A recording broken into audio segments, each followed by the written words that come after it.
हाँ वहाँ पे है। तो ये है हमारा लेडी लेजरस, इसको लिखा है मतलब रिटन बाय सिल्विया प्लाथ, और इसको कब लिखा गया था 1962 में, और पब्लिश कब कराया गया था 1965 में, मतलब 2 years after death by suicide. मतलब ये जो लेडी मतलब सिल्विया प्लाथ है, इनके लिखने के बाद मतलब जब ये लिखी थी उसके बाद इनकी जो डेथ हो गई थी उसके 2 साल बाद इसको पब्लिश कराया गया था। It is a confessional poem and also. अच्छा चलिए स्टार्ट कीजिए। क्या हुआ? सही है, मीन्स 1962 के स्टार्टिंग में लिखा हुआ होगा इन्होंने, 1963 में इनकी डेथ हुई थी, तो वही 2 साल बाद मतलब। अरे स्टार्टिंग में नहीं, तो 1962 के मतलब अंत में वही लिखा होगा, और स्टार्टिंग में या तो 63 में इनकी डेथ हो गई होगी, इसके 2 साल बाद 1963 में इनकी डेथ हुई थी। हाँ ये कंफर्म है। और एक बात, हाँ 1962 में ही मतलब जब ये लिख रही थी इसको, हाँ। मतलब 3rd अटेम्प्ट कर चुकी थी एकदम, मतलब हॉस्पिटल में थी तब ये लिखी थी इसको। 3rd अटेम्प्ट जो है ये हर 10 साल में करती थी। हाँ सॉरी, सही कह रहे हो, मतलब हर 10 साल में ये सुसाइडल अटेम्प्ट करती थी, तो लगभग ये अपने दो अटेम्प्ट करके बताया थी कि मेरा 2 अटेम्प्ट फेल था और ये तीसरा शायद। हाँ ये तीसरे में इनकी डेथ हुई थी। हाँ तीसरे वाले में इनको आता था कि शायद हम चले जाएंगे। और लगभग ये 33-34 साल जीवित रही हैं बस, 32 की 33 साल हो सकता है। तो मरे कौन चलो आगे। हाँ, तो it is a confessional poem and also personal poem. मतलब ये एक कन्फेशनल पोएम है एंड और ये पर्सनल पोएम है, ये अपने बारे में मतलब इसमें बताती हैं। और कन्फेशनल पोएम ये ऐसे है क्योंकि इन्होंने जितने भी सुसाइड किए उसके बारे में बता रही, मैंने खुद किए हैं ये सब। इट कंटेन्स 28 स्टेंजा, मतलब इसमें 18। इसमें 28 स्टेंजा है और हर स्टेंजा शायद 3 लाइन का है ना। अब ये नहीं जानते। एक स्टेंजा में 3 लाइन है।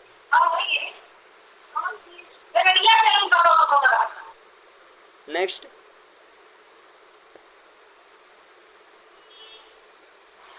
सेंचुरी, और ये जो पोएम है ये मतलब 20वीं शताब्दी की पोएम है। Lady Lazarus is a bitter dramatic monologue, और इसको मतलब एक ड्रामेटिक मोनोलॉग भी माना जा सकता है क्योंकि इन्होंने सिर्फ अपने मतलब अपने बारे में बात की है, और एक मतलब जो होता है ना फर्स्ट पर्सन के थ्रू जो लिखा जाता है, तो इन्होंने अपने बारे में ही लिखा, तो ये इसको हम बिटर ड्रामेटिक मोनोलॉग भी कह सकते हैं। और इसमें जो वैसे लेडी लेजरस नाम की कोई भी कैरेक्टर बाइबल में नहीं पाया जाता, बट फिर भी एक लेजरस नाम की कैरेक्टर है जो कि बाइबल में पाई जाती है। तो लेजरस जो है ये एक बिब्लिकल कैरेक्टर है, और ये अपने आप को लेजरस मान रही है, मतलब लोग इनको बार बार ऐसा मतलब कह के इनको मानने पे मजबूर कर दे कि ये एक लेजरस है, क्योंकि लेजरस के साथ भी शायद ऐसा ही कुछ हुआ था। और मतलब वो भी मरने की कोशिश में थी या भी मरी थी, बट उसको फिर से जिंदा कर दिया गया था। वही बात ये अपने ऊपर लागू करके बता रही है। अब इसकी समरी है, I have tried again to suicide and I tried to suicide in every 10 years। मतलब इन्होंने बताया कि मैंने फिर से मरने की कोशिश की है, और मैं इन 10 सालों में हर बार मतलब हमेशा 10 सालों में एक बार सुसाइड करने की कोशिश करती हूँ। Whenever I try to suicide, someone rescues me।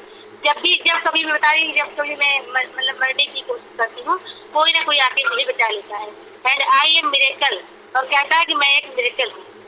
I try to die but always save, क्योंकि मैं मतलब मरने की बहुत बार कोशिश करती हूँ लेकिन हर बार से मतलब बच जाती हूँ। My skin so white like left Nazis, मतलब बोल रही है कि मेरी स्किन इतनी व्हाइट हो गई है जैसे कि नेजिस थे। My straight foot is heavy like paperweight, बोल रही मेरा जो सीधा फुट, मेरा सीधा पैर है ये इतना भारी हो गया जैसे कि पेपर का वेट रहता है। There is not any expression on my face, ये बोलते हैं कि ऐसा कोई भी एक्सप्रेशन नहीं जो मेरे फेस पे दिखे। इट इज प्लेन, ये एकदम प्लेन हो गया है। शी स्पीक टू डॉक्टर्स, अब ये डॉक्टर्स को बोलती हैं दैट एंड द पीपल, मतलब जो डॉक्टर्स को और उन लोगों को बोलती है जिन्होंने इनको बताया है। She tells that she had 9 chance to live by dying. अब वो कहते हैं कि मुझे मर के 9, मुझे ऐसा मतलब वो मिला है वरदान कि मैं मर करके भी 9 बार मतलब 9 बार मैं मर सकती हूँ, उसके बाद भी फिर भी मैं जिंदा हूँ। नाउ आई एम डेड, लेकिन अब मैं मर गई। एंड इट हाँ, it is my third attempt to suicide. अभी बता रही हूँ मेरा तीसरा अटेम्प्ट है सुसाइड करने का, इसमें मैं मर जाऊंगी। And I attempt for suicide in art, और मैं जो है सुसाइड करने के लिए मैं पूरे मतलब जो पूरे 10 साल होते हैं उनमें एक बार जरूर करती हूँ। फर्स्ट टाइम जो अटेम्प्ट किया था वो 10 साल की अवस्था में किया था, वो था एक्सीडेंट के थ्रू, लेकिन ये फेल था, मतलब बच गई थी। फिर सेकेंड टाइम इन्होंने अपना जो सुसाइड करने की कोशिश की, मतलब पूरा जानबूझ के कोशिश करके, इसमें भी वो फेल रही है 20 साल के अवस्था में किया इन्होंने। और third time death by water, मतलब तीसरी बार इन्होंने पानी में डूबकर मरने की मतलब कोशिश की और इसमें ये सफल हो गई। उसके बाद नहीं, तीसरी बार ये जो मरी थी, इन्होंने अपने आप को एक कमरे में पैक कर लिया था और कमरे को बिल्कुल सील पैक कर लिया था, मतलब एकदम टेप से पूरे कमरे में को चिपका दिया था कि हाँ कहीं से कोई बाहर, मतलब यहाँ अंदर से कोई गैस बाहर ना जा सके। और फिर इन्होंने कार्बन मोनोऑक्साइड गैस को रिलीज किया था, और कार्बन मोनोऑक्साइड गैस इसके मतलब दिमाग में चले जाने की वजह से, अंदर चले जाने की वजह से इसकी डेथ हुई थी। डेथ बाई कार्बन मोनोऑक्साइड होगा, वाटर नहीं होगा। तीसरी बार सक्सेस हुई थी, ये तो सही है। नेक्स्ट। हाँ, तो शी सेड टू डॉक्टर, अभी डॉक्टर को कहती है, यू आर माई एनिमी, आप मेरे दुश्मन। I am your artistic work, you are giving me your valuable time. कहती है कि मैं तुम्हारा आर्टिस्टिक वर्क हूँ ना, जो तुम मुझे अपना टाइम दे रहे हो, मतलब वैल्यूएबल टाइम दे रहे हो। फिर बोलती है, आई नो, मैं जानती हूँ, because I am your artistic work, तुम मुझे अपना जो वैल्यूएबल टाइम दे रहे हो, ये इसलिए दे रहे हो क्योंकि मैं तुम्हारा आर्टिस्टिक वर्क हूँ। फिर गुस्से में उससे बोलती हूँ, why are you trying to rescue me, तुम बार बार मुझे बचाने की कोशिश क्यों करते हो। I am going to be ash, मैं अब राख बनने जा रही हूँ। I am just ash all ash, मैं मतलब राख ही राख बन जाऊंगी।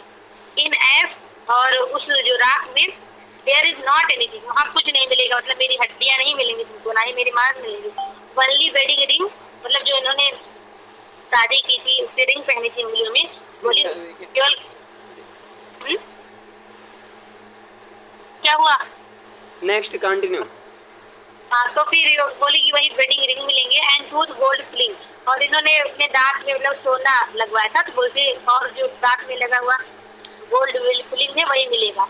और उसके बाद फिर ये भगवान, मतलब भगवान को ऐसे सर, गॉड और लूसीफर, इन लोग को एड्रेस करते हुए बोलती हैं, all be aware, all be aware, मतलब सब लोग सावधान हो जाओ, सब लोग सावधान हो जाओ। I am coming from my age, मैं अपने रात से वापस आने वाली हूँ और मैं आके इन सभी लोगों को मतलब खा जाऊंगी जिन्होंने मुझे बताया है।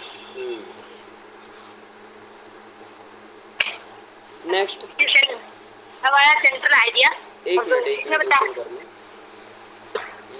स्टार्ट कीजिए। Lady Lazarus is a confessional poem written by American poet, novelist and short story writer Sylvia Plath। Lady Lazarus एक कन्फेशनल पोएम है जिसको कि एक अमेरिकन पोएट, नॉवलिस्ट और शॉर्ट स्टोरी राइटर है जिनका नाम है सिल्विया प्लाथ, इनके द्वारा लिखा गया है। The poem was written during an intense burst of creative output in 1962। अब स्टार्ट तुम बता दो। इस पोएम को 1962 में लिखा गया। Next. That shortly preceded her death by suicide, जो कि उनका जो डेथ है, मतलब उन्होंने सुसाइड करके अपनी डेथ कर ली, आत्महत्या कर ली थी अर्ली 1963, और 1963 में ही वो शुरुआत में उसके उन्होंने सुसाइड करके अपनी जान दे दी थी। Lady Lazarus was among the collected poems of Plath. अभी जो लेडी लेज़रस है, ये प्लाथ की जो कलेक्टेड पोएम्स थी उनमें से एक थी। That were published in the posthumous volume Ariel in 1965, जो कि उनके मरने के पश्चात पब्लिश की गई थी, एक वॉल्यूम थी एरियल नाम की, उसी में 1965 में।